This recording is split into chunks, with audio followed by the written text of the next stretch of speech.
Well, on this episode of the Lead It Wrestle Zone, we're going to be talking about three reviews in this particular day.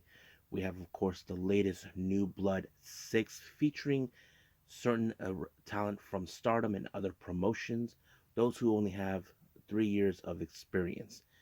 And also, we're going to be reviewing AEW Rampage, where we have, of course, a very interesting eight-man tag match as the main event, where we have the Best Friends, Orange Cassidy, and Dustin Rhodes teaming up to take on the Butcher, Blade, Trent Seven, and Kip Sabian, and many other matches that we'll be talking about. And of course, like any other Friday, who levels up on this episode of NXT Level Up? We'll find out. And also, we'll be ending it with, of course, more news updates. Apparently, more information is rising about Naomi. As you know, she walked out from WWE along with Sasha Banks. So apparently, new information that was being spread, them being told by the Wrestling Observer for what they reported, and many other things as well. So let's get ready for another episode of the Lead It Wrestle Zone.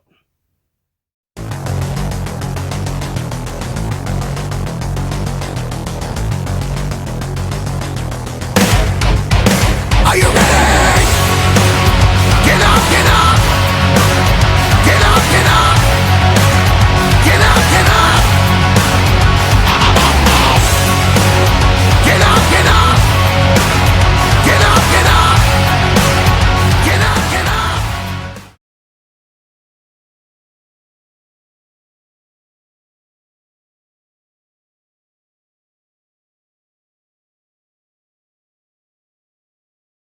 Everybody to the Lead It Wrestle Zone, all things that is pro wrestling with AEW, NXT, New Japan Pro Wrestling, Impact Wrestling, the National Wrestling Alliance, various promotions, wrestles, matches, and championships. I am your host, J-Rod here. So let's begin with the latest New Blood 6, where we feature many talent from Stardom and other promotions that we've been seeing. Our first match opened up is Miran, who represents World Woman Pro Wrestling Diana, who's only 12 or 13 years old, taking on Miyu Amasaki, the Supernova. As you know, she is one of the recent additions. She participated in the very first ever New Blood ever. And I thought this was a very good assessment for her. As you know, they're both the two of the youngest members of their own respective promotions. But however, it was a very fantastic match, and Amasaki pulled off a bridge onto Miran to give it her win, and of course a sign of sportsmanship, because Miyu can relate to Miran. As you know, they're two of the talent. There are the youngest in their respective promotions. Now, our next match, we have Rina taking on Sanae Takebayashi from Best Body Japan Pro Wrestling.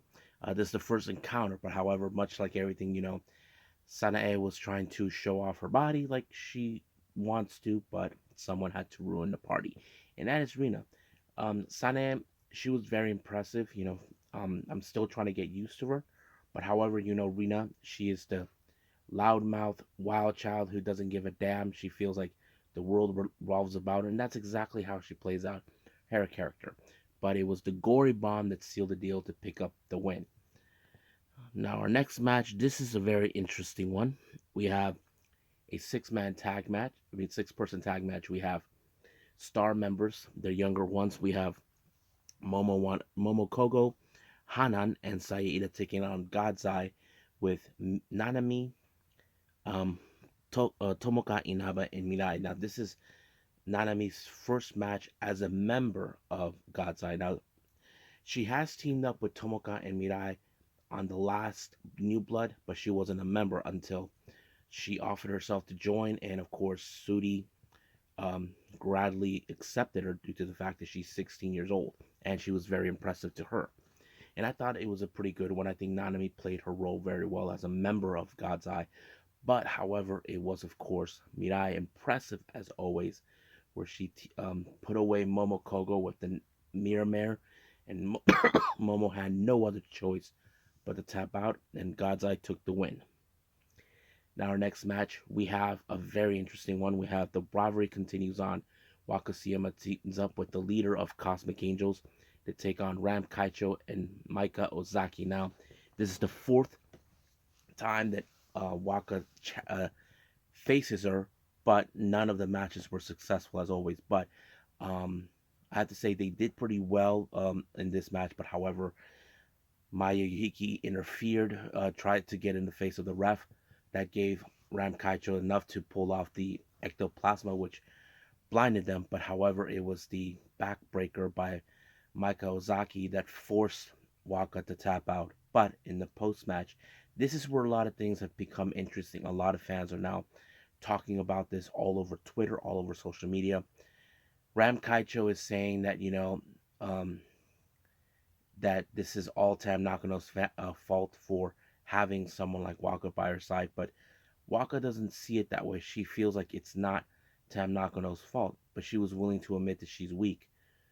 But Tam gave her like that parenting tough love type where she's saying in order for her to win that she's lacking one thing, and she wants her to be careful what she does, and she'll be waiting for her. And of course, she asked her, also told her to be strong. It's still unclear what she meant, but apparently, Waka in the post match comments did say that she is gave it some thought about it. So whatever she thought about, we'll see.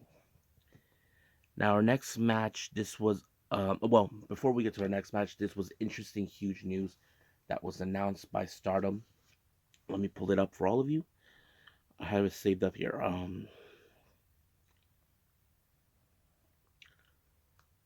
Okay, apparently starting next year, there will be a brand new tag team titles strictly for new bloods, and this one will be there's going to be a tournament being held to crown the inaugural champions on New Blood 7th will take place on January 20th. So that's going to be interesting. So um, there's that, and of course there's going to be at the New Blood Premium in Yokohama, Budokan, March 25th. So it's interesting now. The reason I feel that the reason this is happening now, keep in mind, um, the Future of Stardom Championship. If you know this, this is only for the wrestlers who are like the rookies, who only have like 1, 2, or 3 year, 2 year, 3 years of experience. The maximum in order to qualify is if you played 3 years of experience.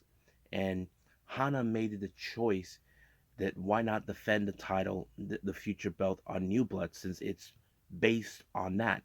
And I feel maybe that's a good thing that they're going to have tag champions because who knows whatever tag champions we see in Stardom could challenge in the future for a goddess when they're no longer in that experience line that they're in. So I have to say it's pretty good to hear about it. So we'll find out in it. Now our next match, this is a match that was kind of interesting. We have DDM members Tekla and Mai Sakurai versus Starlight Kid and Karma. Now, this initial match started back in the last New Blood when Karma introduced herself and she fireballed Nanami. Now, for whatever reason, Mai Sakurai acts like she's some kind of a hero, calls her out saying that she declares war. I think she did not appreciate, um, of course, Karma to pull off this stunt. But Kid took exception to her, knowing that she must think of her that she's foolish to get herself into a pick a fight against Karma. Now, Karma did not show up on twice for the press conferences that they had.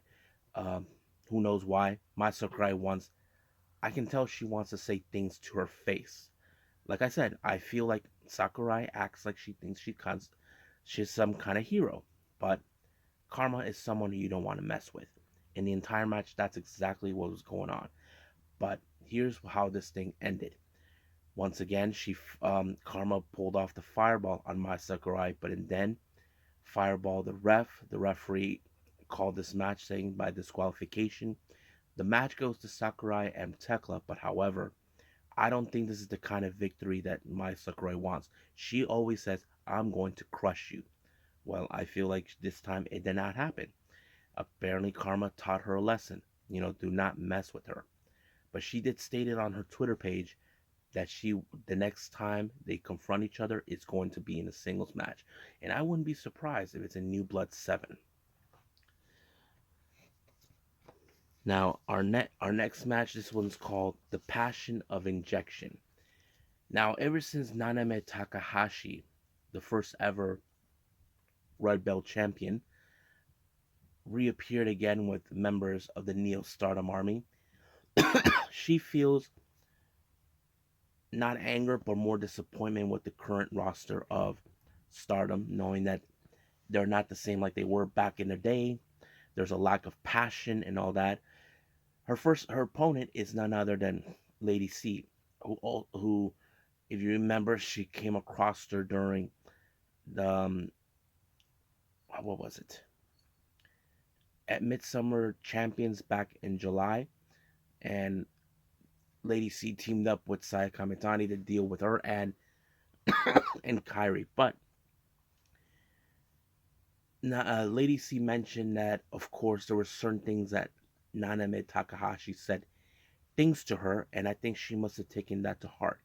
So this is one of those matches where, of course, she's being tested. Where does Naname Takahashi see that Lady C has the passion? Well, fortunately, Naname Takahashi defeated her with the Nana Rocker. She does see she has a lot of passion, but she feels that she can do better off away from Queen's Quest. But of course, Lady C refuses to leave Queen's Quest. But this is where the interesting began during the post match. Waka Tsukiyama comes out and asks for the passion of injection on the next New Blood. And of course, Nanane was kind of, you know, happy, the perfect timing that Waka showed up. Waka mentioned that she wants to be strong. She wants to be strong because we know she hasn't picked up a win throughout the rest of 2022. Nana is willing to put the match on hold, but she's willing to assess her on the 24th due to the fact that she's going to participate with in a preliminaries match with Natsupoi and Tam Nakano. If you remember, during the press conference, Waka says she wants to be a shield to both Natsupoi and Tam when they deal with Yu and Takahashi. And of course, Waka took exception to that and granted what she's asking for. Now, this is where we will take a little break and talk about this moment right here. Fans are now saying this is possibly the culmination where Waka could possibly leave Cosmic Angels. Many fans have talked over during time that Cosmic Angels was not a good fit for her. Now, Tam did explain why she chose her. She said that the reason is that Waka reminds her of herself when she was in that same predicament where she never picked up any wins for a whole year. And I think that's the thing. Tam knows she can pick up a good win, but the one thing that she's lacking is passion. So I know there's fans that I've been hearing that they don't want her to go. There are those that do want her. That's best that she just leaves and joins Neo Stardom Army. But we don't know exactly how this is going to play out.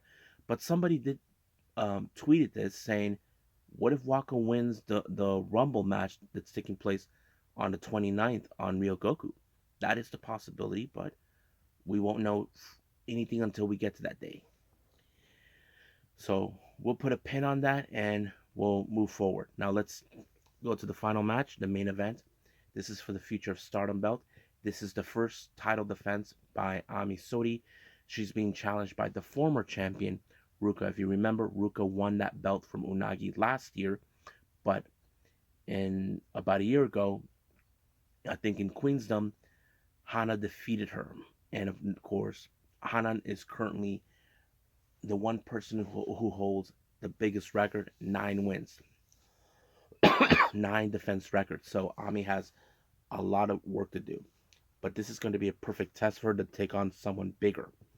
And you know how Ruaka is. She's aggressive, she's powerful, but Ami Sourei can go beyond her limits, and she pulled off like a thunder bomb, retaining her title.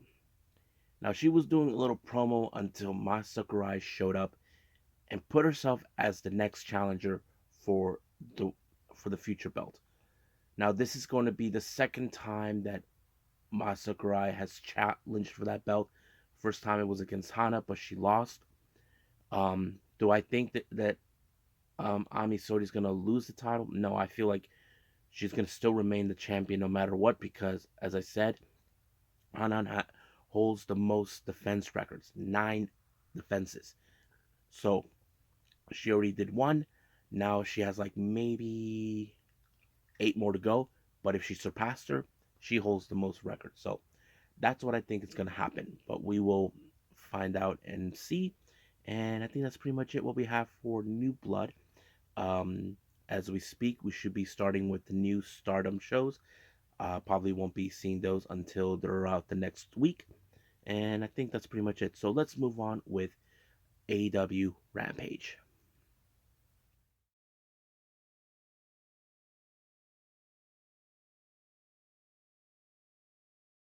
Okay, AEW Rampage opened up between Jon Moxley and Sammy Guevara. Now, if you remember, Jon Moxley said once Claudio and Wheeler defeat members of the JSA for their titles, that the Jericho Appreciation Society are in the review mirror. However, Sammy said this ain't over by a long shot. So he issued a challenge against him. Man, this match turned out to be brutal when, of course, Sammy ripped off the earring off from Moxley and there was blood everywhere, even putting on his chest to show that he means business. But however, Moxley is there's no backing down. He's the kind of guy for a fact he never says die or quits until he put him in the bulldog chokehold, and that was it, and that gave him the win. But that does not end there. He called out Hangman Adam Page. Evil Uno tried to reason with him, but no go. Even it took at least a lot of people, especially 9 security guards, to separate them. Especially majority of them were keeping Hangman Page away from him. So this is not gonna go well at all. So we'll just wait and see. Now we do get a little in-ring promo by FTR. As you know, they felt disappointed in losing the ROH titles to their fans, those who stood by them, like ride or die, that sort of thing. However, now they're acknowledging the fact that their legacy is being tarnished thanks to the ass boys who have a problem with them. But they call them that they have daddy issues. So basically, they're gonna give them an ass whooping they will never forget. So that match will take place this coming Wednesday. So I'm kind of curious how this is gonna go. Now, Jade Cargill, as you know, are still impressed. Her and the baddies are still impressive. But however, some interesting developments is arising. What is up with Red Velvet? Apparently, she doesn't seem like she is being too enthusiastic about what just transpired. I think maybe she did not agree with the idea of Kira Hogan being let go by Jade Cargill. And I think that kind of says a lot. If that was the case, then it would make sense. But as for Layla Gray, as you know, it seems that she is now kissing Jade Cargill's ass. I feel like that story is telling us very well, saying, okay, something's wrong with Red Velvet. Maybe it's time to let her go. But that's going to be until the right timing. Now, our next match, we have Britt Baker versus Skye Blue. As you know, Britt Baker's bragging, saying that, they have everything under her control. And of course, Skye Blue issued the challenge, which he did. I can felt that Skye Blue, in watching this, was more already worn out, but it took only a stomp by Britt Baker to defeat her. But once it was over, she decided to pull the lockjaw to send a direct message. But luckily, Hikaru Shida, who is challenging Jamie Hayter, it was there to beat the crap out of both Rebel and Britt Baker. So we will see them face off each other this coming Wednesday. Now we do get an interesting interview by JR where they talk about Preston Vance. So he talked about his betrayal. He says that Brody Lee handpicked him, and he feels the same way what Rush saw in him, what Brody did. So he even talked about how, of course, the other members of the were not handpicked by Brody. Even called -1 Brody Lee Jr. as a brat. All this other stuff. I feel like the Dark Order not gonna take that kindly talking about little Brody. So we'll see what happens then. Then we have Warlow in action taking on a guy named Exodus Time. Hold on, Exodus Prime. But this match ended very quickly with the powerbomb symphonies. I think at least three. But however, Warlow called out Samoa Joe, but Samoa Joe says he's not going to put the TNT title on the line in Texas. So it's going to happen on the 28th of December at New Year's Bash. So we will stay close to that. Now our main event is the Butcher, the Blade, Trent Seven, and Kip Sabian taking on Dustin Rhodes, the best friends Chuck and Trent, and Orange Cassidy being accompanied by none other than he's very nice and very evil, Danhausen.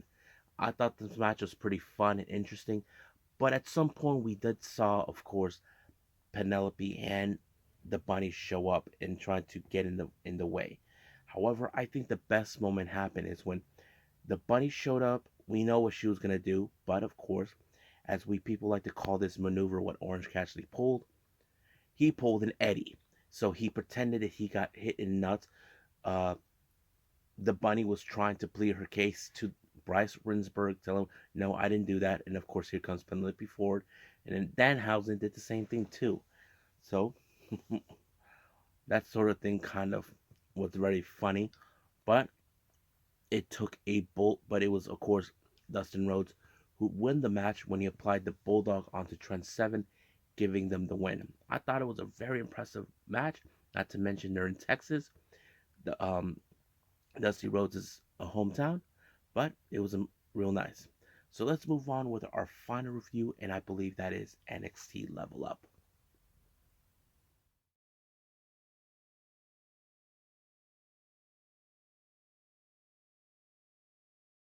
Okay, so as the old saying keeps saying when I do this, who levels up on this episode of Level Up? So let's begin. Our first match, we have the Dyad, Rip Fowler and Jagger Reed, along with Ava Reigns. They take on Bronco, Nolution Prime, and Bronco Nima. I thought this match was pretty interesting and fun because we know how cohesive Dyad can be. We've seen them out, and of course, the X Factor is Ava Rain, who was on ringside. You know she was going to cause some fear, but Nima and Price were also a very interesting duo because we know from their background they've known each other for many years, all dating back to their childhood. But would that serve them to defeat the Dyad? To be fair, no, it did not because, of course, Ava Reigns was the X Factor, making sure that the match goes in favor of the Dyad, and it did. When, of course, it was Fowler who pinned Price, giving the Dyad the win, and you know Joe Gacy has that creepy smile on his face, satisfied with the win.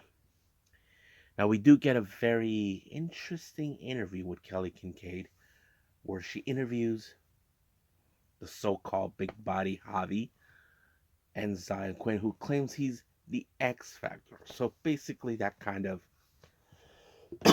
tells us a very interesting story. But one thing that was really, really fun for me is the fact that do we think those two are going to get along? Because they have like their own way. Who knows? But we will wait and see until that day. That's going to be our main event. Now, our next match, we have Ivy Nile along with Tatum Paxley taking on Lash Legend. Now, keep in mind, Ivy Nile has defeated Lash Legend before, but however, the obvious question is, did Lash Legend learn from her mistake? Now, the last time she fought her, her mistake is that she did not execute the win. She had Ivy Nile right where she wanted her, but she let her own carelessness take over. The obvious question is, will lightning strike twice? And I think it kind of did sell. Now, we have seen moments where Lash Legend seems like she had everything under control, but one mistake changed it all. And of course, it was Ivy now with the Diamond Chain, which is the Dragon Sleeper, that sealed the deal for her to force Lash Legend to tap out, giving Ivy now the win. Now, we all know for a fact she could be one day on her way to obtain the NXT Women's Championship when the timing's right. But it appears right now her and Tatum Paxley are focusing on the tag title. So we will see what happens then. Now, our main event, we have Chase Hughes, Andre Chase, and Duke Hudson, along with the Hell, to take on the unlikely duo of Zion Quinn and Big Body Javi. Now, there was a moment where, of course, they were tagging themselves inside, all this. It was like a real who's going to be the one to do it first. But it kind of, can tell could fall apart. But however, the obvious thing is between both Andre Chase and Duke Hudson. Now, we know that they lost the opportunity to win the NXT tag team titles.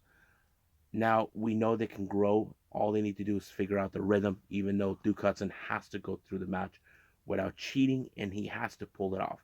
But it was, of course, Andre Chase with the flatliner onto Javier Bernard to seal the deal, giving Chase U the biggest win ever. So we know Chase is undefeated in NXT Level Up, but we will see what happens then.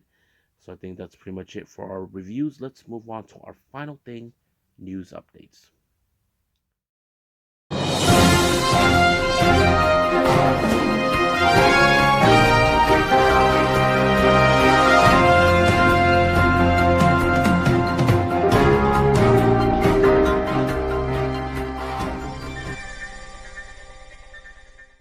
Okay, welcome to our news update. So this is what we have for now. Our first update was reported by Wrestling Observer about Naomi. Now, we haven't seen Naomi since she and Sasha Banks walked out on WWE due to certain circumstances that related to the WWE Women's Championship. This is what they reported. Um, they wanted her to return alongside with Sasha Banks, but unfortunately, because Sasha Banks is no longer going to be with the company, it appears it's not going to happen. But they did give her three choices. Number one, either go home and wait. Number two, return to the company without Sasha, which to me I feel that's like an obvious choice. And then of course there's she can leave and work at another company. Now I can say that this is a very interesting choices. Now I cannot pick one because I don't know what she's gonna think. I know some of you WWE loyalists would rather see her come back. I get it. I understand that. I get that she wants to come. Want her back, but that's not up to us. That is up to her. So if she chooses to go back to WWE without Sasha, that's fine. I'm not gonna hold that up against her, but we do know she should be. Now, if she does work with another company, that's fine. We don't. It doesn't change anything. Now, moving on. Now, some of you right now, with the arrival of Trent Seven, you may think, oh, Trent Seven has an AEW contract. No, apparently, reports were coming out were saying that that's not what really happened. Trent Seven did have an agreement for a per show deal, but he is not signed. But unaware, we don't know how many shows he will participate for AEW. Now, some of you guys remember Matt Cardona last year 2 years ago appeared at AEW. He only had 4 show appearance, so that's what it is. This is a similar thing what Trent Seven is due, but we don't know how many appearances he'll be making. So we will find out. So right now he has 2 appearances that he made, 2 different rampages. We'll see what happens next week or so. Now, in relation to Naomi, as you know, her tag partner, Sasha, apparently information was coming from um, from Wrestling Observer about the situation with Sasha. It turns out that the figures that she wanted is similar to Charlotte Flair and Becky Lynch, but however, um, Sasha was not getting that deal. She wanted the same kind of pay rate that Flair and Charlotte Flair and Becky Lynch have, but they did not want that. Um, but this is also another reason why they don't see Sasha. as the one who could lead this company into the next 5 years. Now, I'm not saying it's a discrimination. I've always talked about this. Even when I'm not doing this with you guys, I even tell this to people. I feel that WWE always choose wrestlers who they think should be leading the company instead of giving people the shot that they deserve to show that. And if Sasha, they feel that she's not that person to lead the company, well, too bad. They will miss out because one way or the other, Sasha will prove them wrong. If they can't see her to lead the company into the next 5 years, that's their loss and someone else's gain. That's how I see it. Now, WWE loyalists, I'm really sorry for me to say that. That's how it's going on. If you feel that Sasha Banks is not meant to lead the company, you ask yourselves, do you want her to lead the company or do you want someone else to do it? I know there's many options out there, but that's what I do see. Now, moving on. Apparently, we received a very interesting tweet from AEW's very own Griff Garrison. He announced that he's going to be in surgery for a correction injury. So he's going to go under the knife. So prayers and thoughts to you, Griff Garrison. Hope you make it back for a speedy recovery. Now, Prestige Wrestling has announced for a partnership with the Hawthorne Theater, and they said they're going to have a show taking place on the 5th of January at Portland, Oregon. They're going to bring none other than Max Caster. Platinum, Platinum Max, also the current one half of the AEW Tag Team Champions, is going to be there. This is not a wrestling show, but I think this is a performance. So this is going to be interesting to hear.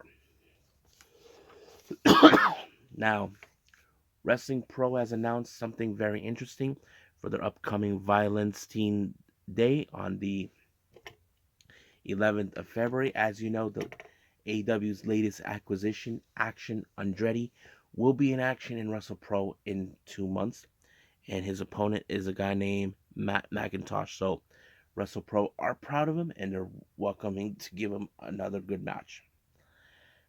Now, this is not much of a news update, but this is something that came across. I saw this on Reddit on somebody named Stardom Yoshi. This was from 7 or 8 days ago. And this is from Miu Watanabe, our current Tokyo Pro Wrestling's International Princess Champion. She said something very interesting about Claudio Castagnoli's giant swing. If you guys noticed or not, Miu Watanabe does that too. She does the giant swing, just like Claudio. But, however, she did say something that's very interesting, and I want to share this with you guys. Claudio Castagnoli has a better giant swing. My giant swing has yet to be delivered to the world, so I want to work hard so I can deliver it to the world like Claudio. Also, I kept thinking that one day I like to watch the world's best giant swing, Claudio's live. So it appears that Miu Watanabe and Claudio share that same kind of move, the swing. We know that she's very impressive when it comes to doing the giant swing. I've seen her many times. She is impressive. And her saying that she's willing to admit that Claudio's giant swing is better than her, it shows that she knows she can get to that point where Claudio is in his career. If she can get from point A to point B, then it's fantastic. Then she will willing to share this to the world.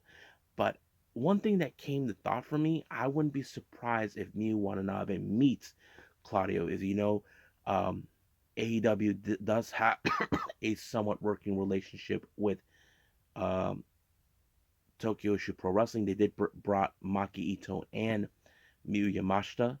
Miyu is from the promotion Tokyo Pro. I wouldn't be surprised if we see a mixed tag match where Miyu and Claudio team up and they both do giant swings. That would be awesome for me to watch. So just putting this out there for you guys so you guys can hear this. So you guys tell me what you think. So I think that's pretty much it. I believe it's time to call it a day. Well, I hope everybody enjoys this episode. Coming up, we got the latest GCW event, America's Most Wanted.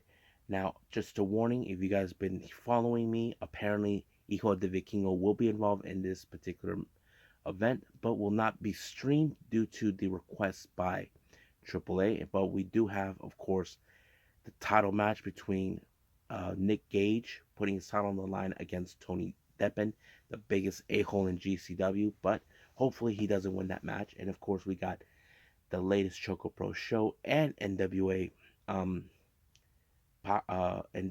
USA where they continue with the Champion Series.